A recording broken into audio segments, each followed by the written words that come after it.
महाभारत के युद्ध का 13वां दिन था। धर्म और अधर्म की ये भीषण लड़ाई अपने चरम पर थी। इस दिन कौरवों ने सेनापति गुरु द्रोणाचार्य ने पांडवों को हराने के लिए एक ऐसी घातक सैन्य रचना की जिसे भेदना लगभग असंभव था। चक्रव्यूह। पांडव सेना में केवल 3 योद्धा थे जो चक्रव्यूह को भेदना जानते थे, भगवान श्री कृष्ण, अर्जुन और अर्जुन के पुत्र अभिमन्यु। लेकिन युद्ध के नियमों के तहत अर्जुन को पहले ही समापत द्वारा युद्ध के एक दूर के मोर्चे पर उलझा दिया गया था। इस भयंकर व्यूह का सामना करने के लिए मैदान में सिर्फ एक वीर बचा था, 16 वर्ष का एक युवा योद्धा अभिमन्यु। अभिमन्यु का ज्ञान अभिमन्यु ने अपनी माता समुद्रा के गर्भ में ही अपने पिता अर्जुन से इस व्यूह में प्रवेश करने का रहस्य सुन लिया था, लेकिन दुर्भाग्यवश व्यूह से बाहर निकलने का तरीका ये सुन नहीं पाया थे। जब युधिष्ठिर चिंतित हुए तो अभिमन्यु ने अपने मामा श्री कृष्ण और पिता अर्जुन की अनुपस्थिति में स्वयं ये चुनौती स्वीकार की। उसने प्रतिज्ञा ली कि यह व्यूह के द्वारा तोड़कर गौरव सेना में हाहाकार मचा देगा, और वीर अभिमन्यु ने अपने रथ को उस भयंकर चक्रव्यूह की ओर दौड़ाया। देखते ही देखते उसने व्यूह के पहले द्वार पर मौजूद बड़े बड़े योद्धाओं को परास्त किया और व्यूह के भीतर प्रवेश कर गया। व्यूह के भीतर अभिमन्यु का पराक्रम ऐसा था कि गौरव सेना कांप उठी।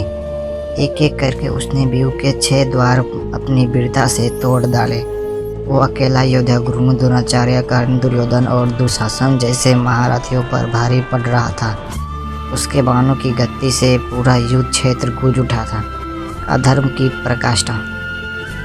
जब किसी भी महारथी के लिए अभिमन्यु को हराना असंभव नहीं हुआ, तब कौरवों को सभी महारथियों ने युद्ध के नियमों को तोड़ते हुए एक अधर्म का निर्णय लिया।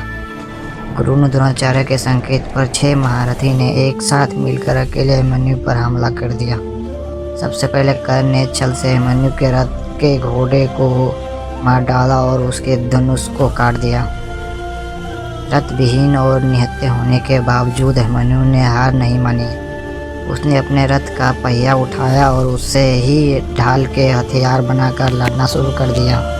अंतिम बलिदान। अकेले निहत्थे और 7 महारथी से घिरे अभिमन्यु की लड़ाई वीरता की सबसे बड़ी मिसाल थी।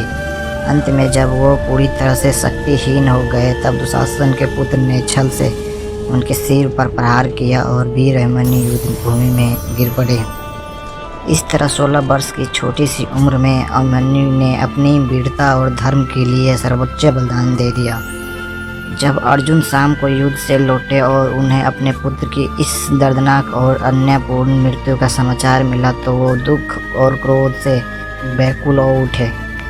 उन्होंने प्रतिज्ञा ली कि अभिमन्यु के वध में मुख्य भूमिका निभाने वाले जयद्रथ को वो अगले दिन के सूर्यास्त से पहले मार डालेंगे। निष्कर्ष। अभिमन्यु का वध सिर्फ एक योद्धा की मृत्यु नहीं थी, यह धर्म की हार और अधर्म की जीत थी। लेकिन अभिमन्यु का साहस आज भी हमें ये सिखाता है कि सत्य और धर्म के लिए लड़ते हो, चाहे आप अकेले क्यों ना हो। आपकी वीरता हमेशा अमर रहती है। यही थी महाभारत के महायुद्ध अभिमन्यु का बलिदान की कहानी। धन्यवाद।